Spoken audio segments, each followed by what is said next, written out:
നമസ്കാരം. MSc, BSc, BTech, MTech എന്നൊക്കെ പറഞ്ഞ് ട്രഡീഷണൽ ആയിട്ടുള്ള രീതിയിൽ മൂവ് ചെയ്തുകൊണ്ടിരിക്കുകയാണ് നമ്മുടെ നാട്ടിലെ പല വിദ്യാലയങ്ങളും കലാലയങ്ങളും. ഇങ്ങനെ ആയിരിക്കുന്ന അവസ്ഥയിൽ ഇന്നത്തെ കാലഘട്ടത്തിന് അതിനോട് കോമ്പീറ്റ് ചെയ്യാൻ പാകത്തിനുള്ള കപ്പാസിറ്റി നമ്മുടെ വിദ്യാർത്ഥികൾക്ക് കൊടുക്കാനായിട്ട് ഈ കോഴ്സുകൾക്ക് അല്ലെങ്കിൽ ഈ രീതിയിൽ സഞ്ചരിച്ചുകൊണ്ടിരിക്കുന്ന വിദ്യാഭ്യാസ വ്യവസ്ഥിതിക്ക് സാധിക്കുന്നുണ്ടോ എന്നുള്ള ഒരു ചോദ്യം, ഒരു ആത്മപരിശോധനയ്ക്ക് വേണ്ടി ഞാൻ ഈ വീഡിയോ കാണുന്ന അല്ലെങ്കിൽ ഈ സമൂഹത്തിന്റെ മുന്നിലേക്ക് ഈ വീഡിയോയിലൂടെ വെക്കുകയാണ്. അങ്ങനെ ആയിരിക്കുന്ന സമയത്ത് ഫ്യൂച്ചറിൽ ഒരു നെക്സ്റ്റ് 5 to 10 years അല്ലെങ്കിൽ 25 years ഒക്കെ എടുത്തു നോക്കി കഴിഞ്ഞിട്ടുണ്ടെങ്കിൽ ഹൈ പൊട്ടൻഷ്യലിൽ പേ ചെയ്യാനായിട്ടുള്ള കപ്പാസിറ്റി ഉള്ളതായിട്ടുള്ള കോഴ്സുകൾ എന്തൊക്കെയായിരിക്കും? അതോടൊപ്പം തന്നെ ഒരു പ്രവചനവും കൂടി വെക്കുകയാണ്. ഇങ്ങനെയുള്ള ട്രഡീഷണൽ ആയിട്ടുള്ള നേരത്തെ പറഞ്ഞ പോലത്തെ സോകോൾഡ് കോഴ്സുകൾ വെച്ചുകൊണ്ടാണ് നമ്മുടെ നാട്ടിലെ കലാലയങ്ങൾ, അത് പബ്ലിക് സെക്ടർ ആയാലും പ്രൈവറ്റ് സെക്ടർ ആയാലും അല്ലെങ്കിൽ സ്വാശ്രയ രീതിയിൽ പോകുന്നതാണെങ്കിലും അത്തരത്തിലുള്ള സ്ഥാപനങ്ങൾ കൊടുക്കുന്നത് എന്നുണ്ടെങ്കിൽ ഒരു 5 to 10 years ഇപ്പോൾ ഓൾറെഡി നടന്നതുപോലെ ചില കോളേജുകളൊക്കെ പൂട്ടിപ്പോയി, അതുപോലെ ഒട്ടുമുക്കാൽ കോളേജുകളും പൂട്ടിപ്പോകുന്ന ഒരു അവസ്ഥയിലേക്ക് വരും എന്നുള്ളതാണ്. കാരണം ലോകം ഡിമാൻഡ് ചെയ്യുന്നതായിട്ടുള്ള കാര്യങ്ങൾ കൊടുത്തുകൊണ്ട് വിദ്യാർത്ഥികളെ ഇറക്കിയാലല്ലേ വിദ്യാർത്ഥികൾക്ക് ഒരു യൂണിവേഴ്സൽ പൗരൻ എന്നുള്ള രീതിയിൽ ലോകത്തിന്റെ വിവിധ ഭാഗങ്ങളിൽ പോയി കോമ്പറ്റീറ്റീവ് ആയിട്ടുള്ള ജോലികൾ ചെയ്ത് ജീവിക്കാനായിട്ട് സാധിക്കുകയുള്ളൂ. വിദേശ രാജ്യങ്ങളിൽ ഹ്യൂജ് ആയിട്ടുള്ള എമൗണ്ട് കൊടുത്ത് പഠിച്ചിട്ടാണ് പല ആളുകളും അവിടെ ചെറിയ രീതിയിലുള്ള ജോലിക്ക് പ്രവേശിക്കുന്നത് എന്നുണ്ടെങ്കിൽ വികസിത രാജ്യങ്ങളിൽ പോലും 80% ആൾക്കാരും ഇഷ്ടപ്പെട്ട അല്ലെങ്കിൽ പഠിച്ച മേഖലയിൽ അല്ല ജോലി ചെയ്യുന്നത് എന്നുള്ള അവസ്ഥയിലിരിക്കെ ഈ കുട്ടികൾക്ക് തിരഞ്ഞെടുക്കാനായിട്ട് പാകത്തിനുള്ള കോഴ്സുകൾ അല്ലെങ്കിൽ നമ്മൾ ഹൈ പേയിങ് ആയിട്ടുള്ള ജോലികൾ കിട്ടണമെങ്കിൽ തിരഞ്ഞെടുക്കേണ്ടതായിട്ടുള്ള ചില കോഴ്സുകളാണ് ഇവിടെ ലിസ്റ്റ് ഔട്ട് ചെയ്യുന്നത്. ഇതിനൊരു കോഴ്സ് രൂപത്തിലേക്ക് നമ്മുടെ നാട്ടിലെ സ്ഥാപനങ്ങൾ കൊണ്ടുവരണമെന്നാണ് എൻ്റെ ഒരു വിഷൻ എന്ന് പറയുന്നത്. അതുപോലെ തന്നെ നമ്മുടെ നാട്ടിലുള്ള യൂണിവേഴ്സിറ്റികൾക്ക് ഇത്തരത്തിലുള്ള കോഴ്സുകൾ അഫിലിയേറ്റ് ചെയ്ത് കൊടുക്കാനായിട്ടുള്ള സൗകര്യമില്ല, അല്ലെങ്കിൽ ലിമിറ്റഡ് ആയിട്ടുള്ള കപ്പാസിറ്റി ആയിരിക്കും ചിലപ്പോൾ ഉണ്ടാകുക, അല്ലെങ്കിൽ എക്സ്പേർട്ടൈസ് അത്തരത്തിലുള്ള മാൻ പവറിന്റെ ലിമിറ്റേഷൻ ഉണ്ടാവും. അപ്പൊ നമ്മൾ ലോകത്തിലെ പല രാജ്യങ്ങൾ, വിദേശ രാജ്യങ്ങളിൽ നിന്നുള്ള യൂണിവേഴ്സിറ്റികളുമായിട്ട് അഫിലിയേറ്റ് ചെയ്തുകൊണ്ട് നമ്മുടെ നാട്ടിലെ കോളേജുകളിൽ ഇത്തരത്തിലുള്ള നൂതനമായിട്ടുള്ള കോഴ്സുകൾ കൊടുക്കുകയാണെങ്കിൽ കോളേജുകളുടെ ബിസിനസ്സിനും നല്ല മെച്ചം ഉണ്ടാകും, വിദ്യാർത്ഥികൾക്ക് ഉപകാരമുള്ള സംഗതികൾ പഠിക്കാനായിട്ട് സാധിക്കും, അവർക്ക് ലോകത്തിന് നല്ല കോൺട്രിബ്യൂഷൻ കൊടുക്കാനായിട്ടും സാധിക്കും. അത്തരത്തിൽ നമ്മൾ അടുത്ത 5, 10, 25 yearsലേക്കൊക്കെ ഏറ്റവും ഹൈ ആയിട്ട് പേ ചെയ്യാനുള്ള കപ്പാസിറ്റി ഉള്ള ജോലികൾ ഏതാണ് എന്നുള്ള രീതിയിൽ അന്വേഷിക്കുന്ന സമയത്ത് ഒന്നാമതായിട്ട് വ്യക്തിപരമായിട്ടുള്ള എൻ്റെ നിരീക്ഷണത്തിൽ നിന്ന് എനിക്ക് സ്ട്രൈക്ക് ചെയ്ത ഒരു കാര്യം എന്ന് പറയുന്നത് ഇലക്ട്രിക് വെഹിക്കിളിന്റെ എഞ്ചിനീയറിംഗ് തന്നെയാണ്. ഇലക്ട്രിക് വെഹിക്കിളിന്റെ നിർമ്മാണം നമ്മുടെ കൺമുന്നിൽ കൂടി ഇപ്പോൾ ഒരുപാട് ഇലക്ട്രിക് വെഹിക്കിളുകൾ റോഡിൽ ഇറങ്ങി തുടങ്ങി എന്നുള്ളതാണ്. അതിന്റെ പിന്നിലുള്ള എഞ്ചിനീയറിംഗ് അറിയുന്ന വൈദഗ്ധ്യമുള്ള ആൾക്കാർ വളരെ കുറവാണ്. വിദേശ രാജ്യങ്ങളിൽ നിന്നുള്ള ടെക്നോളജിയാണ് പല കമ്പനികളും അഡോപ്റ്റ് ചെയ്യുന്നത്. പല കമ്പനികളും വിദേശ രാജ്യങ്ങളുമായിട്ട് ടൈഅപ്പ് ചെയ്തിട്ട് തന്നെയാണ് പല രീതിയിലുള്ള ഇത്തരത്തിലുള്ള വെഹിക്കിൾസും ഇറക്കുന്നത്. നമ്മുടെ രാജ്യത്ത് നിന്ന് തന്നെയുള്ള ബ്രില്യൻസിന്റെ കാര്യത്തിൽ നമ്മൾ ഇന്ത്യൻസ് ഒട്ടും പുറകിലല്ല. ആ ബ്രില്യൻസ് യൂട്ടിലൈസ് ചെയ്തുകൊണ്ട് അത്തരത്തിലുള്ള സർവീസ് കൊടുക്കാൻ പാകത്തിനുള്ള എഞ്ചിനീയറിംഗ് കോഴ്സുകൾ നമ്മൾ സ്റ്റാർട്ട് ചെയ്തിട്ടുണ്ടെങ്കിൽ, എഞ്ചിനീയറിംഗ് കോഴ്സ് എന്ന് പറയുമ്പോൾ അത് 4, 5, 10 വർഷം നീണ്ടു നിൽക്കുന്ന ലോങ് ടൈം കോഴ്സുകളല്ല, പ്രാക്ടിക്കൽ ഓറിയന്റഡ് ആയിട്ടുള്ള, പണ്ട് കാലത്ത് ജാമ്പവാൻ ഉപേക്ഷിച്ചു പോയതുള്ളതായിട്ടുള്ള തിയറികൾ പഠിപ്പിക്കുന്ന കോഴ്സുകളല്ല, ഏറ്റവും ഷോർട്ട് ടൈമില് ഏറ്റവും പ്രാക്ടിക്കൽ ആയിട്ടുള്ള സിലബസ് വെച്ചുകൊണ്ട് അവർക്ക് കോഴ്സ് കഴിയുന്ന ഉടനെ തന്നെ മറ്റൊരു ഇന്റേൺഷിപ്പിന്റെ പോലും സഹായമോ അല്ല ട്രെയിനിങ്ങിന്റെ സഹായം ഇല്ലാതെ തന്നെ ഈ കോഴ്സിന്റെ ഉള്ളിൽ തന്നെ ട്രെയിനിങ് കൊടുക്കുക എന്നുള്ള രീതിയിൽ കോഴ്സ് കൊടുത്തു കഴിഞ്ഞിട്ടുണ്ടെങ്കിൽ ഇത് പഠിച്ചിറങ്ങി കഴിയുന്ന സമയത്ത് നമ്മുടെ വിദ്യാർത്ഥികൾ വെൽ ക്യാപ്പബിൾ ആണ്. They are enough capable to work in Tesla അല്ലെങ്കിൽ അതുപോലെയുള്ള വൻകിട കമ്പനികളിൽ പോലും ജോലി ചെയ്യാൻ പാകത്തിന് വളർന്നു വരാനും പഠിക്കാനുമുള്ള ബുദ്ധിയുള്ള ആൾക്കാർ ഇവിടെയുണ്ട്. ഇങ്ങനെ അവരുടെ എനർജിയെ യൂട്ടിലൈസ് ചെയ്യാതെ ട്രഡീഷണൽ ആയിട്ടുള്ള ജാമ്പവന്റെ കാലത്തെ തിയറി പഠിപ്പിക്കുമ്പോൾ ഇവർക്ക് തന്നെ തോന്നും ഇത് എന്തിനു വേണ്ടി, ആർക്കു വേണ്ടി, ഇത് പഠിച്ചത് കൊണ്ട് എന്ത് കാര്യം, അവർ വേറെ കാര്യങ്ങളിലേക്ക് ഡയറക്ട് ചെയ്ത് പോകുന്നുള്ളതാണ്. ഇതാണ് ഒന്നാമത്തെ ഒരു കോഴ്സ് എന്നുള്ള രീതിയിൽ ഞാൻ ഉദ്ദേശിച്ചത്.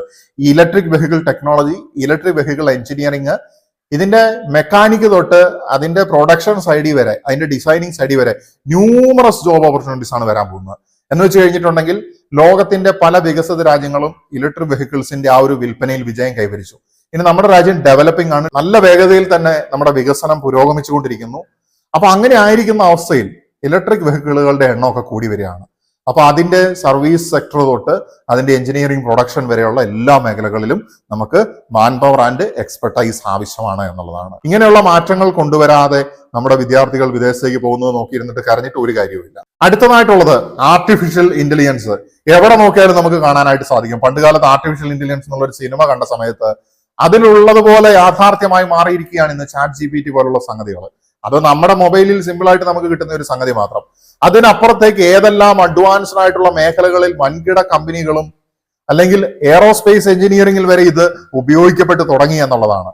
അപ്പൊ AI എഞ്ചിനീയറിംഗ്, അതുപോലെ തന്നെ അതുമായിട്ട് തന്നെ ബന്ധപ്പെട്ട് നമുക്ക് വായിക്കേണ്ട ഒരു കാര്യമാണ് ഡാറ്റാ സയൻസ് പോലുള്ള കാര്യങ്ങൾ. ഹ്യൂജ് ആയിട്ടുള്ള ഡാറ്റയെ കൃത്യമായിട്ട് ഹാൻഡിൽ ചെയ്യേണ്ടതായിട്ടുള്ള ആവശ്യകത AI പോലും ഇന്ന് അത്യന്താപേക്ഷിതമായിട്ട് മാറിയിരിക്കുകയാണ്. അതുപോലെ തന്നെ ഇതിന്റെ മറ്റൊരു ആപ്ലിക്കേഷനാണ് റോബോട്ടിക്സ് ടെക്നോളജിയിൽ നമുക്ക് കാണാനായിട്ട് സാധിക്കുന്നത്.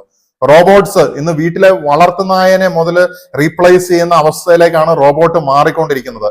നാളെ ചിലപ്പോൾ നമ്മളുടെ ബാർബർ ഷാപ്പിൽ മുടി വെട്ടാനും അല്ലെങ്കിൽ വണ്ടി ഓടിക്കാനും ഒക്കെ AI അല്ലെങ്കിൽ റോബോട്ട്സ് അത്തരത്തിലുള്ള ടെക്നോളജീസ് ആയിരിക്കും നമുക്ക് ഉണ്ടാകാനായിട്ടുള്ള സാധ്യത എന്ന് പറയുന്നത്.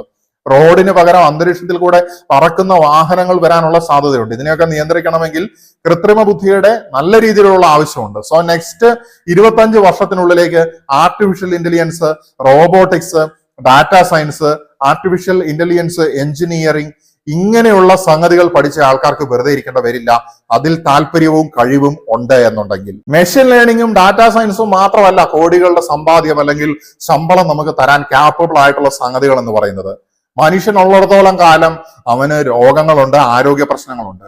ശാരീരികവും മാനസികവുമായിട്ടുള്ള ആരോഗ്യ പ്രശ്നങ്ങൾ ഉണ്ടാകാറുണ്ട്. വാർദ്ധക്യ സഹജമായിട്ടുള്ളതും പല രീതിയിലുള്ള രോഗങ്ങളുടെ പരിണിത ഫലമായിട്ട് വരുന്നതായിട്ടുള്ള ഭൗതികമായിട്ടുള്ള ഡിസബിലിറ്റീസ് വരുന്ന അവസ്ഥകളും ഉണ്ട്. ഇവിടെയെല്ലാം നമുക്ക് ആവശ്യമാണ് മെഡിസിൻ അല്ലെങ്കിൽ മെഡിക്കൽ സയൻസ് സെക്ടറിലുള്ള വൈദഗ്ധ്യം എന്ന് പറയുന്നത്. അതുകൊണ്ട് ഡോക്ടേഴ്സ് ആകാനായിട്ട് പഠിക്കുന്നവർക്ക് ഒരിക്കലും സാധ്യത കുറയില്ല. ഡോക്ടേഴ്സ് ആകാൻ പറ്റിയില്ലെങ്കിൽ വിഷമിക്കേണ്ട ആവശ്യമില്ല. നേഴ്സ് ആകാനായിട്ട് ശ്രമിക്കുന്ന ആൾക്കാർ, അതിഷ്ടപ്പെടുന്ന ആൾക്കാർക്ക് ഒരിക്കലും ലോകത്തിന്റെ ഒരു ഭാഗത്തും സാധ്യതകൾ കുറയില്ല.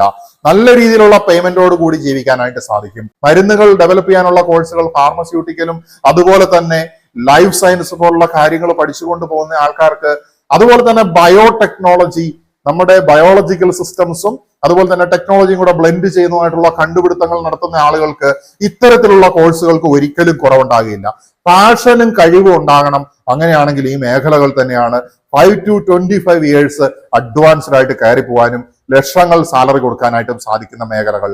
അടുത്തതായിട്ടുള്ളത് എൻവയോൺമെന്റൽ സയൻസ് ആണ്. ബിക്കോസ് നമ്മുടെ കാലാവസ്ഥ, നമ്മുടെ വെതർ, പ്രകൃതി മാറിക്കൊണ്ടിരിക്കുകയാണ്, ഭൂമി മാറിക്കൊണ്ടിരിക്കുകയാണ്, പ്രപഞ്ചം മാറിക്കൊണ്ടിരിക്കുകയാണ്. ചൂട് കൂടുന്നു, തണുപ്പ് കൂടുന്നു, പല രീതിയിലുള്ള പ്രതിഭാസങ്ങളാണ് ഭൂമിയിൽ കാണുന്നത്. മനുഷ്യന്റെ നല്ല ജീവിതത്തിനും അതുപോലെ തന്നെ റിന്യൂവബിൾ എനർജിയുടെ ഉപയോഗം നമുക്ക് നല്ല രീതിയിൽ ഇനി ആവശ്യമുണ്ട് എന്നുള്ളതാണ്. അതിന്റെ കൂടുതൽ സംവിധാനങ്ങൾ വികസിപ്പിച്ചെടുത്തിട്ടുണ്ടെങ്കിൽ മാത്രമേ നമുക്ക് ഭൂമിയെ ഇനി നല്ല രീതിയിൽ കൊണ്ടുപോകാനായിട്ട് സാധിക്കുകയുള്ളൂ. Renewable energy or green energy അത്യന്താപേക്ഷിതമായിട്ട് മാറി നിൽക്കുന്ന ഈ അവസരങ്ങളിൽ ഈ മേഖല സൃഷ്ടിക്കാനായിട്ട് പോകുന്നതായിട്ടുള്ള തൊഴിൽ അവസരങ്ങളും മാൻ പവറിന്റെ ആവശ്യകത അല്ലെങ്കിൽ എക്സ്പെർട്ടൈസിന്റെ ആവശ്യകത എന്ന് പറയുന്നത് വളരെ ഉയർന്നതായിരിക്കും. This will also going to be a high paying job. ഇപ്പോഴും അത് അങ്ങനെ തന്നെയാണ്. ഇത് പഠിക്കുന്ന ആൾക്കാര് താല്പര്യവും കഴിവും ഉണ്ടെന്നുണ്ടെങ്കിൽ വഴിയാധാരമാവുകയില്ല. അതുപോലെ തന്നെ ഇന്ന് സ്വർണവും അല്ലെങ്കിൽ ക്യാഷ് ആയിട്ടൊക്കെ കയ്യിൽ സൂക്ഷിക്കുന്ന ആൾക്കാരുടെ എണ്ണം വളരെ കുറവാണ്. ബാങ്കിൽ സൂക്ഷിക്കുന്നു, ക്രിപ്റ്റോ കറൻസിയിൽ സൂക്ഷിക്കുന്നു, മറ്റു രീതിയിലുള്ള സ്ഥലങ്ങളിൽ സൂക്ഷിക്കുന്നു. അതുപോലെ തന്നെ ഇന്ന് ഇൻഫർമേഷൻ ആൻഡ് ഡാറ്റ എന്ന് പറയുന്നത് വളരെ വാല്യുബിൾ ആയിട്ടുള്ള ഒരു സംഗതിയാണ്. ഇങ്ങനെയുള്ള സംഗതികൾക്കൊക്കെ ഒരു ത്രെട്ടായിട്ട് വരുന്ന, ഡിജിറ്റൽ ഫീൽഡിലെ ത്രെട്ടായിട്ട് വരുന്ന ആൾക്കാരാണ് ഹാക്കേഴ്സ് എന്ന് പറയുന്നത്. ഹാക്കേഴ്സിനെ പ്രിവെന്റ് ചെയ്യണമെങ്കിൽ എത്തിക്കൽ ഹാക്കേഴ്സ് ആവശ്യമാണ്. അല്ലെങ്കിൽ ഹാക്കേഴ്സിനെ പ്രിവെന്റ് ചെയ്യാൻ മാത്രമല്ല, മറ്റു പല രീതിയിലുള്ള സൈബർ സെക്യൂരിറ്റിയുടെ ഭാഗമായിട്ടുള്ള കോൺട്രിബ്യൂഷൻസ് നൽകണമെങ്കിൽ, അതുമായിട്ട് ബന്ധപ്പെട്ടിട്ടുള്ള ജോലികൾ ചെയ്യണമെങ്കിൽ എത്തിക്കൽ ഹാക്കേഴ്സിനെ ആവശ്യമാണ്. So ethical hacking and cyber security എന്ന് പറയുന്ന ഈ ഒരു ഫീൽഡ് ഹൈ പേയിങ് ആയിട്ട് വരാനിരിക്കുന്ന കാലത്ത് ക്രിമിനൽസിനെ പ്രിവെന്റ് ചെയ്യുന്നത് മുതൽ ധനത്തിന്റെ സംരക്ഷണത്തിന് അല്ലെങ്കിൽ രാജ്യത്തിന്റെ സെക്യൂരിറ്റിക്ക് പോലും ആവശ്യമായിട്ടുള്ള ഒരു സംഗതിയാണ്. സോ ഈ പറയുന്ന cyber security and ethical hacking എന്ന് പറയുന്നത് ഭാവിയിൽ ഹൈ പേയിങ് ആയിട്ട് വരാൻ പോകുന്ന ഒരു സെക്ടർ തന്നെയാണ്.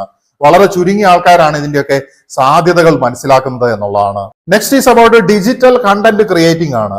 കഴിഞ്ഞ ദിവസം ഒരു വ്യക്തി, ഒരു പ്രസിദ്ധനായിട്ടുള്ള ഒരു കണ്ടന്റ് ക്രിയേറ്റർ ആണ്, ടെക്നോളജി ബേസിലുള്ള. അദ്ദേഹം ഇങ്ങനെ ചോദിച്ചു, എന്തുകൊണ്ടാണ് യൂട്യൂബിലും മറ്റും അല്ലെങ്കിൽ സോഷ്യൽ മീഡിയയിൽ നിന്ന് ഒരുപാട് പണം ഉണ്ടാക്കാനുള്ള ഒരുപാട് സാധ്യതകൾ ഉണ്ടായിട്ടും അതിലേക്ക് ആരും വരുന്നില്ല എന്നുള്ളത്. കാരണം നമ്മുടെ നാട്ടില് ഏറ്റവും കൂടുതൽ പണം ഉണ്ടാക്കാനായിട്ട് വിദേശത്തു നിന്നുള്ള പണം വരുത്താനാണെങ്കിലും ഒക്കെ ലീഗലായിട്ട് നല്ല രീതിയിൽ ചെയ്യാൻ പറ്റിയതായിട്ടുള്ള ഒരു സംഗതിയാണ് ഈ പറയുന്ന ഓൺലൈൻ, അതുപോലെ തന്നെ സോഷ്യൽ മീഡിയ തുടങ്ങിയ സംഗതികളുടെ കൃത്യമായിട്ടുള്ള ഉപയോഗം, അല്ലെങ്കിൽ അത് കുറുക്കിക്കൊള്ളുന്ന രീതിയിൽ പ്രവർത്തിപ്പിക്കുക എന്നുള്ളത്. അങ്ങനെ അദ്ദേഹം ഈ പോസ്റ്റ് ചെയ്ത സമയത്ത് പലരും ആൾക്കാരെ പറ്റിക്കാൻ താല്പര്യമില്ല, അല്ലെങ്കിൽ മേലനങ്ങി പണിയെടുത്ത് ജീവിക്കാനാണ് താല്പര്യം, ഇങ്ങനെയൊക്കെയുള്ള കമന്റുകളാണ് കൊടുക്കുന്നത്.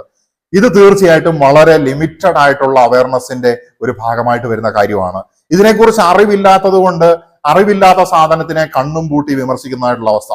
ലോകത്തിൽ ഇനി 5, 10, 25 ഇയേഴ്സിൽ ഏറ്റവും കൂടുതൽ ഹൈ പേയ്മെന്റ് കൊടുക്കാൻ പോകുന്നതായിട്ടുള്ള ഒരു സെക്ടർ തന്നെയാണ് social media marketing, digital marketing, content creation തുടങ്ങിയ കാര്യങ്ങൾ. കണ്ടന്റ് ക്രിയേറ്റേഴ്സിന് സോഷ്യൽ മീഡിയയിൽ മാത്രമല്ല ആവശ്യമായിട്ടുള്ളത്. കാരണം ഇന്ന് ഒരുപാട് പേര് ഒരുപാട് കോഴ്സുകൾ പഠിക്കുന്നത് ഓൺലൈൻ ആയിട്ടാണ്. ഓരോ കോഴ്സുകളും ടീച്ചേഴ്സ് ലോകത്തിന്റെ പല ഭാഗത്തിരുന്നുകൊണ്ട് നമ്മുടെ നാട്ടിലുള്ള കോളേജുകളിൽ വരെ ഇന്ന് ക്ലാസ് എടുത്തു കൊടുക്കുന്നു. അതുപോലെ തന്നെ ഡോക്ടേഴ്സ് രോഗികളെ റിമോട്ടായിട്ട് വേറെ സ്ഥലത്തിരുന്നുകൊണ്ട് ആർട്ടിഫിഷ്യൽ ഇന്റലിജൻസിന്റെ സഹായത്തോടു കൂടി ഓപ്പറേറ്റ് ചെയ്യുന്ന ഒരു കാലഘട്ടത്തിലാണ് നമ്മൾ ഇന്ന് വന്നിരിക്കുന്നത്. അപ്പൊ സർജറി അത്യാവശ്യമായതുപോലെ തന്നെ എഡ്യൂക്കേഷൻ അല്ലെങ്കിൽ നോളജ് ടീച്ചിങ് എന്ന് പറയുന്നത് മറ്റൊരു രൂപത്തിലേക്ക് മാറിയിരിക്കുകയാണ്. ഫ്രീലാൻസ് ആയിട്ടുള്ള ഒരുപാട് ടീച്ചേഴ്സിന് ഒരുപാട് ക്യാഷ് ഉണ്ടാക്കാനായിട്ട് സാധിക്കും. സോ ഡിജിറ്റൽ കണ്ടന്റ് ക്രിയേറ്റർ എന്ന് പറയുന്നത് ഹൈ പേയിങ് ആയിട്ടുള്ള ഒരു ജോബായിട്ടാണ് നമുക്കിപ്പോൾ മനസ്സിലാക്കാനായിട്ട് സാധിക്കുന്നത്. അതുപോലെ തന്നെ ഞാൻ നേരത്തെ സൂചിപ്പിച്ചിരുന്നു, മനുഷ്യൻ പറക്കാനായിട്ട് പോവുകയാണ്. എലോൺ മസ്കിന്റെ കാലത്ത് നമ്മൾ ജീവിക്കുന്നു. ബഹിരാകാശത്ത് ആളുകൾ ടൂറ് പോയിട്ട് തിരിച്ചു വരാനായിട്ട് തുടങ്ങി എന്നുള്ളതാണ്. എയറോസ്പേസ് എഞ്ചിനീയറിംഗ്, അതുപോലെ തന്നെ അസ്ട്രോഫിസിക്സ് തുടങ്ങിയ കാര്യങ്ങൾക്ക് വളരെ ഹൈ സ്കോപ്പ് വരുന്നതായിട്ടുള്ള ഒരു കാര്യമാണ്. സ്പേസ് എഞ്ചിനീയറിംഗ് മുതൽ എയറോസ്പേസ് എഞ്ചിനീയറിംഗ്, അല്ലെങ്കിൽ നമ്മുടെ വിമാനങ്ങളുടെ ഒക്കെ ഡിസൈനിങ്, പ്രൊഡക്ഷൻ, അതുപോലെ തന്നെ ഞാൻ പറഞ്ഞു മനുഷ്യന്മാർ അങ്ങോട്ടും ഇങ്ങോട്ടും പറക്കുന്നതായിട്ടുള്ള ഒരു അവസ്ഥ വരും എന്നുള്ളത്. അതായത് പറക്കുന്ന വാഹനങ്ങളായിരിക്കും വിത്തിൻ ഫ്യൂ ഇയേഴ്സ് നമ്മൾ കാണാനായിട്ട് പോകുന്നത് റോഡുകൾക്കപ്പുറത്തേക്ക്. അത്ര അഡ്വാൻസ്ഡ് ആയിട്ട് നമ്മുടെ ലോകം പോകുന്ന ഒരു സാഹചര്യത്തിൽ തീർച്ചയായിട്ടും എയറോസ്പേസ് എഞ്ചിനീയറിംഗ് പ്ലസ് അസ്ട്രോഫിസിക്സ് എന്ന് പറയുന്ന ഈ മേഖലകളിൽ ഒരുപാട് സ്കോപ്പ്, ഹൈ പേയിങ് ജോലി, താല്പര്യവും പാഷനും കഴിവും ഉള്ള ആൾക്കാർക്ക്. ഇന്ന് നമ്മൾ ജീവിക്കുന്നത് ഇൻഫർമേഷന്റെ ലോകത്തിലാണ്. ഒരുപാട് ഡാറ്റ കമ്പനികളുടെ മുന്നിൽ വരുന്നു, വ്യക്തികളുടെ മുന്നിൽ വരുന്നു. സ്റ്റാറ്റിസ്റ്റിക്കൽ അനാലിസിസ് നടത്തേണ്ടതുണ്ട്. എങ്ങനെ നടത്താനായിട്ട് സാധിക്കും? BSc സ്റ്റാറ്റിസ്റ്റിക്സും അതിനപ്പുറത്തേക്കുള്ള പഠിത്തമുള്ള ആൾക്കാർക്ക് പോലും അറിയില്ല the scope of data analysis എന്നുള്ളത്. ഡാറ്റ അനാലിസിസ് ഹൈ പേയിങ് ആയിട്ടുള്ളതും ഒരുപാട് എക്സ്പെർട്ടൈസും മാൻ പവറും ആവശ്യമായിട്ടുള്ള ഒരു സെക്ടറായിട്ട് വളർന്നു വരാനായിട്ട് പോവുകയാണ് എന്നുള്ളത് നമുക്കിവിടെ മനസ്സിലാക്കാനായിട്ട് സാധിക്കുകയാണ്. അടുത്തതായിട്ടുള്ളത് ബ്ലോക്ക് ചെയിൻ ആണ്. ബ്ലോക്ക് ചെയിൻ എന്ന് പറയുമ്പോൾ ക്രിപ്റ്റോയിൽ മാത്രമല്ല, നമ്മളിപ്പം അല്ലാത്ത ഫിനാൻഷ്യൽ മേഖലകളിലേക്ക് ബ്ലോക്ക് ചെയിൻ ഉപയോഗിച്ച് തുടങ്ങിയിട്ടുണ്ട്. ഒരുപാട് രാജ്യങ്ങളിൽ അത് എസ്റ്റാബ്ലിഷ് ആയി എന്നുള്ളതാണ്. അതുപോലെ തന്നെ ബ്ലോക്ക് ചെയിനിന്റെ സാധ്യതകൾ ലോജിസ്റ്റിക്സ് സെക്ടറിൽ നമുക്ക് ആവശ്യമാണ്. ഒരുപാട് ഓൺലൈൻ കമ്പനികളും അതുപോലെ തന്നെ ലോജിസ്റ്റിക്സ് സർവീസസും ഇന്ന് വളർന്നുകൊണ്ടിരിക്കുകയാണ്. കമ്പനികൾ അതിവേഗത്തിൽ വളർന്നുകൊണ്ടിരിക്കുന്നു. ഇനിയും ഒരുപാട് മാൻ പവർ, എക്സ്പെർട്ടൈസ് ഈ മേഖലകളിൽ ആവശ്യമായിട്ട് വരും. തീർച്ചയായിട്ടും ഇതും ഹൈ പേയിങ് ആയിട്ടുള്ള സാലറി കൊടുക്കാൻ പോകുന്ന ഒരു ജോബ് തന്നെയാണ്. കൂടുതൽ റിസർച്ച് ചെയ്യുക. And the last one is, മനുഷ്യൻ ഉള്ളിടത്തോളം കാലം ഞാൻ നേരത്തെ പറഞ്ഞു അവന് മാനസികമായിട്ടും ശാരീരികമായിട്ടും പ്രശ്നങ്ങൾ വരും എന്നുള്ളത്. ശാരീരികമായിട്ടുള്ള കാര്യങ്ങൾക്ക് നമ്മൾ നേരത്തെ മെഡിക്കൽ സെക്ടറിനെ കുറിച്ച് പറഞ്ഞിട്ടുണ്ടെങ്കിൽ, മാനസികമായിട്ടുള്ള പ്രശ്നങ്ങളുടെ കാര്യങ്ങൾ വരുന്ന സമയത്ത് മെന്റൽ ഹെൽത്ത് പ്രൊഫഷണൽ, അതുപോലെ തന്നെ മനുഷ്യന്റെ സാമൂഹിക ജീവിതത്തിനെ സഹായിക്കാനുള്ള സോഷ്യൽ വർക്കേഴ്സ്, അതുപോലെ തന്നെ അവന്റെ ഒക്യുപ്പേഷണൽ ആയിട്ടുള്ള കാര്യങ്ങളിൽ സപ്പോർട്ട് ചെയ്യാനുള്ള ലൈഫ് കോച്ചസ് തുടങ്ങി ഒരുപാട് ആളുകൾ, skill developers, from therapist to skill developer നമുക്ക് ആവശ്യമാണ് എന്നുള്ളതാണ്. അതുകൊണ്ട് ഈ ഒരു സെക്ടറിൽ കഴിവും പാഷനും ഉള്ള ആൾക്കാർക്ക്, അതിനുള്ള ടാലന്റ് ഉള്ള ആൾക്കാർക്ക് ഹൈ പേയിങ് ആയിട്ടുള്ള ജോബ് കൊടുക്കാനായിട്ട് വളരുന്ന ഒരു സെക്ടർ തന്നെയാണ് ഈ മെന്റൽ ഹെൽത്ത് പ്രൊഫഷണൽ സെക്ടർ എന്ന് പറയുന്നത്. സോ ഈ പറഞ്ഞ കാര്യങ്ങൾ മാത്രമല്ല, ഇതിനപ്പുറത്തേക്കും സെക്ടറുകളുണ്ട്. നിങ്ങൾ കണ്ടെത്തിയിട്ടുള്ള കാര്യങ്ങൾ നിങ്ങൾ പങ്കുവെക്കുക. തീർച്ചയായിട്ടും ആർട്ടിഫിഷ്യൽ ഇന്റലിജൻസിന്റെ സഹായത്തോടു കൂടി പഠനങ്ങൾ നടത്തുമ്പോൾ പോലും ഈ സെക്ടറുകൾ തന്നെയാണ് നെക്സ്റ്റ് 5, 10, 25 ഇയേഴ്സിൽ ഹൈ പേയിങ് ആയിട്ടുള്ള ഓപ്പർച്യൂണിറ്റീസ് കൊണ്ടുവരുന്നത് എന്നുള്ളതാണ് മനസ്സിലാക്കാനായിട്ട് സാധിക്കുന്നത്. നമുക്ക് കൂടുതൽ ഉയരങ്ങളിലേക്ക് പോകാനായിട്ട് സാധിക്കട്ടെ. നമ്മുടെ കോളേജുകൾ ഇത്തരത്തിലുള്ള നൂതനമായിട്ടുള്ള കോഴ്സുകൾ വിദേശ യൂണിവേഴ്സിറ്റികളോട് അഫിലിയേറ്റ് ചെയ്ത് ഇവിടെ കൊണ്ടുവന്ന് നമ്മളുടെ വിദ്യാർത്ഥികളെ ഉന്നമനത്തിലേക്ക് നയിക്കാനായിട്ട്, അതിനെ സപ്പോർട്ട് ചെയ്യാനായിട്ട് നമ്മുടെ സർക്കാരുകൾക്കും സഹായിക്കാനായിട്ട് സാധിക്കട്ടെ എന്ന് സ്വപ്നം കണ്ടുകൊണ്ട് നിർത്തുകയാണ്. നമസ്തേ.